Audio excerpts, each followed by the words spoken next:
नमस्कार, आप देख रहे हैं आर्या न्यूज और मैं हूं आपके साथ तनु चतुर्वेदी।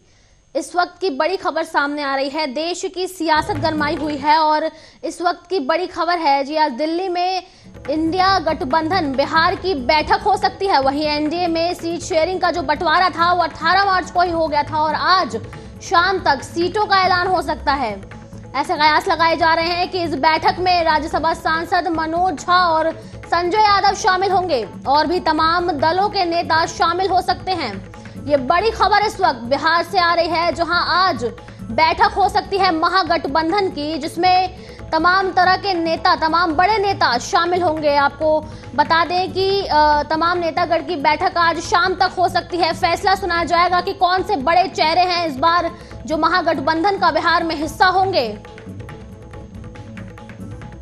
आपको बता दें कि सियासत उलटफेर होती नजर आ रही है। इसी विषय पर अनूप हमारे साथ बिहार से संवाददाता लाइन पर हैं, इनसे तमाम सवाल पूछेंगे। अनूप, क्या जानकारी है आपके पास, कितने बजे तक बैठक हो सकती है? देखिए, बैठक को लेकर कोई समय निर्धारित नहीं है, लेकिन सबसे पहले आपको बड़ी खबर बता दें कि राजद ने पटना में एक बड़ी घोषणा कर दी है कि जिन 16 सीटों पर नीतीश कुमार की पार्टी लड़ रही है बिहार में एनडीए की तरफ से, उन 16 सीटों पर अब आरजेडी के उम्मीदवार सामने होंगे। यानी उन 16 सीटों पर कांग्रेस और वाम दलों को कोई भी सीट नहीं दी जाएगी। इस वक्त की सबसे बड़ी खबर जो बिहार की राजनीति में छाई हुई है वो खबर यही है कि 16 सीटें तो राजद ने जदयू के खिलाफ अपने उम्मीदवार तय कर दिए हैं। तो इसमें आज जो महागठबंधन होने वाला है, इसमें आरजेडी बिहार में जो अधिक सीटें मांग रही है और कई सीटों पर प्रत्याशी फाइनल भी कर चुकी है। जी देखिए, आरजेडी बड़ी पार्टी है और कहीं ना कहीं बिहार में कांग्रेस, सीपीआई, सीपीएम, माले जो उसके सहयोगी दल हैं, कांग्रेस है, तो इन लोगों को लालू यादव के रहमो करम पर रहना है। और 2-3 सीटें हैं, जैसे देखिए आरा की सीट है, बेगूसराय जहां से कन्हैया कुमार कांग्रेस की टिकट पर लड़ना चाहते हैं पर कम्युनिस्ट की वो सीट है, कटिहार की सीट है जहां से महबूब आलम जो वरिष्ठ विधायक है, लगातार 8 बार से सीपीएम से जीत रहे हैं, वो चुनाव लड़ना चाहते हैं। फिर राधा मोहन सिंह वाली सीट है जहां पर कांग्रेस चुनाव लड़ना चाहती है। तो कई सीटों पर पेच फंसा हुआ है, लेकिन जो जानकारी आ रही है उसके अनुसार आरजेडी कम से कम 24 से 25 सीटों पर अपने उम्मीदवार उतारेगी। बाकी बचे 15 सीटों पर सहयोगियों को बिहार में सेट किया जाएगा। बिल्कुल अनूप, लेकिन एक बड़ा सवाल है कि क्या आरजेडी एक बड़ी टक्कर बिहार में एनडीए को दे सकती है? क्योंकि नीतीश कुमार यादव भी एनडीए में, नीतीश कुमार जी भी एनडीए में शामिल हो गए हैं और उसके बाद मतलब सियासत जो है बिहार की काफी ज्यादा गर्मा गई है। तो ऐसे में आरजेडी एक बड़ी चुनौती हो सकती है एनडीए के लिए। देखिए, बिहार के जो राजनीतिक हालात हैं वो देश से अलग नहीं है। मोदी लहर है, लोग खुलकर केंद्र की सरकार चुनने की बात कर रहे हैं, लेकिन यही अगर बिहार विधानसभा का चुनाव हो जाए तो आरजेडी और उसके सहयोगियों को ज्यादा फायदा होगा, क्योंकि विपक्ष बिहार में और पूरे देश में बिखरा हुआ है। तो नहीं लगता है शुरुआती दौर में कि 2, 3, 4 सीटों से ज्यादा पूरी ताकत लगाने के बाद भी बिहार में इंडी गठबंधन को मिल सकता है, जो जमीनी सच्चाई है। बिल्कुल, लेकिन ऐसे में ऐसा अनुमान लगाया जा रहा है कि कांग्रेस को 9 से 10 सीटें ही मिलेंगी या 9 से 10 सीटों पर ही लड़ेंगी वो चुनाव बिहार में।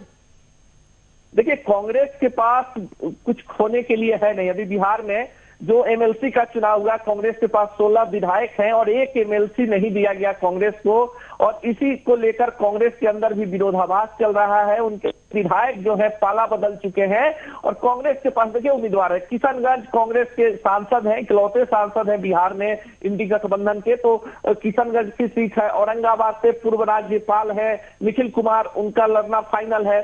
कई सारी ऐसी सीटें हैं जो कांग्रेस की परंपरागत सीटें हैं जहां से कांग्रेस चुनाव लड़ती है। तो 11 उम्मीदवार भी कांग्रेस के लिए चुनना काफी मुश्किल साबित हो रहा है। ऐसे में जबकि बिहार में जातीय समीकरण चुनाव पर सबसे ज्यादा प्रभावी रहेंगे और जो राजद का वोट बैंक है मुस्लिम यादव, इसी के आधार पर तमाम इंडी गठबंधन के जो दल हैं उनकी भी नैया पार लगनी है। बिल्कुल, लेकिन क्या ऐसे में आरजेडी और कांग्रेस में ऐसा तकरार होती तो नजर नहीं आ रही है सीटों को लेके?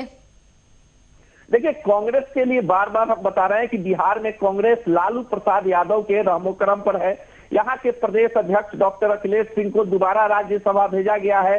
लालू यादव ने सार्वजनिक मंच से कहा कि अखिलेश को मैंने राज्यसभा का सदस्य बनाया है। आपको याद होगा कि अखिलेश सिंह पहले आरजेडी में थे, मोतिहारी से सांसद थे, केंद्र में मंत्री भी बने थे, बाद में पाला बदलकर वो कांग्रेस में चले गए थे। तो यहाँ पर कांग्रेस आरजेडी की बी टीम है और कांग्रेस के किसी भी नेता के अंदर ये ताकत नहीं है कि लालू प्रसाद जो निर्णय ले उसके खिलाफ बोले। तो जो भी सीटें कांग्रेस को लालू देंगे बिहार में, उतनी ही सीटों से कांग्रेस को संतोष करना पड़ेगा।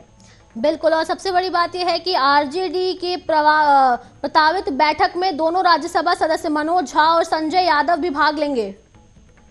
देखिए, मनोज झा और संजय यादव दोनों का बिहार के जमीनी कार्यकर्ताओं से, यहाँ के हालात से कोई लेना देना नहीं है और आरजेडी में जो भी निर्णय होने हैं वो तेजस्वी यादव, लालू यादव दो ही लोगों को लेना है।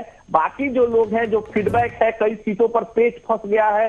सिवान में शहाबुद्दीन की पत्नी हिना साहब बगावती मूड में है, तो महाराजगंज जो परंपरागत आरजेडी की सीट रही है वहां टुन्ना जी पांडे 2 दिन पहले आ गए हैं। वहां से प्रभुनाथ सिंह के बेटे रणधीर सिंह प्रबल दावेदार हैं। ऐसी ही कई सीटें हैं परंपरागत आरजेडी की, जहां पर अपने ही दल के कई सारे उम्मीदवार हो गए हैं। कल जदयू के एक बड़े नेता अली अशरफ फातमी जो हैं वो जदयू छोड़कर आ गए हैं। खबर है उन्हें मधुबनी से चुनाव लड़वाया जाएगा।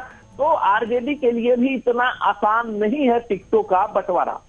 बिल्कुल, लेकिन अभी सीट शेयरिंग से ठीक पहले ही कल पप्पू यादव मिलने के लिए गए थे, लालू प्रसाद यादव से मिलने के लिए गए थे वो, और तेजस्वी यादव से भी वो मिलकर आए। सीट शेयरिंग को लेकर के उन्होंने अपने ट्विटर पे भी ट्वीट करके कहा है कि हम मतलब 0 पे आउट करेंगे बीजेपी को इस बार। देखिए, पप्पू यादव को लेकर, पप्पू यादव लालू यादव के पहले लठैत हुआ करते थे, मधेपुरा से सांसद रहे, पूर्णिया से सांसद रहे। उनकी पत्नी रंजीता रंजन राज्यसभा की सांसद है छत्तीसगढ़ से।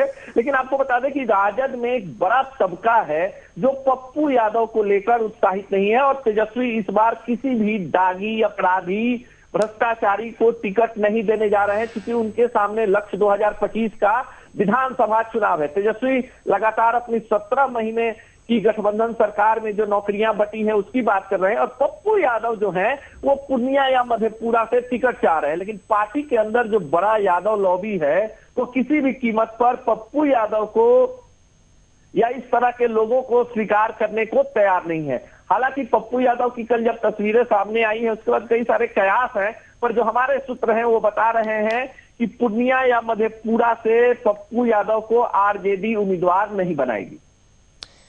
बिल्कुल, आरजेडी उम्मीदवार नहीं बनाएगी, लेकिन बिहार, आप ऐसे अनुमान लगा के बता सकते हैं कि बिहार में किन जिलों में इंडिया गठबंधन 100% सफलता का लक्ष्य देख रही है?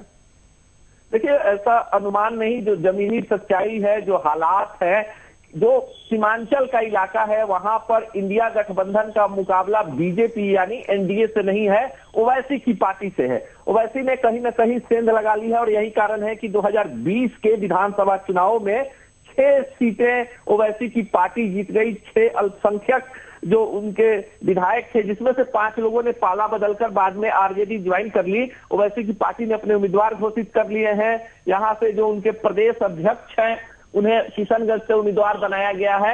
तो ऐसे में महागठबंधन का जो इलाका है, जहां पर महागठबंधन मजबूत है, वो मध्य बिहार है।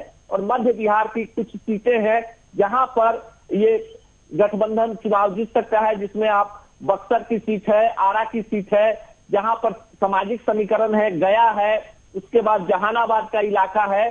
तो इन सब इलाकों में मिला जुलाकर आरजेडी की स्थिति सही रहेगी, लेकिन उत्तर बिहार में कहीं ना कहीं जातीय समीकरण गड़बड़ाया हुआ है। चलिए, ठीक है अनूप, इसके अलावा कोई अतिरिक्त जानकारी?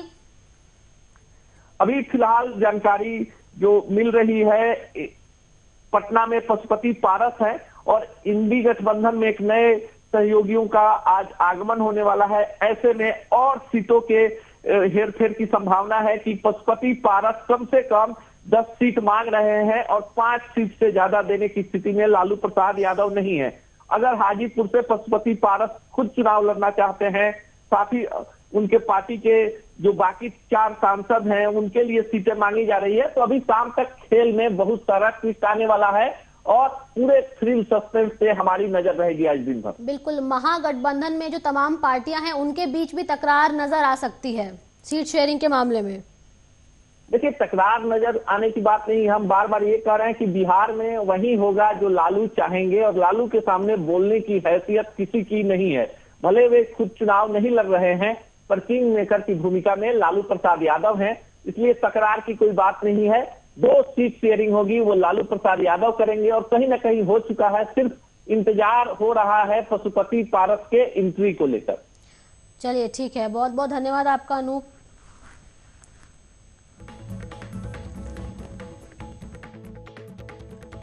तो हमने संवाददाता से बात की कि आज बिहार में महागठबंधन की बैठक हो सकती है और कई तमाम नेता इसमें शामिल होंगे। देखने वाली बात होगी ये कि आखिर किसको यहाँ सीट मिलेगी, और जो तमाम नेतागण हैं इन सबके बीच मंथन चल रहा है कि बिहार की सीटें किसे दी जाएगी। एक तरफ कांग्रेस और आरजेडी है, उनके बीच भी मंथन चल रहा है सीटों को लेकर के। शाम तक फैसला आ सकता है। अब देखने वाली बात होगी कि ये सीटों की जो चाबी है किसके हाथ लगेगी।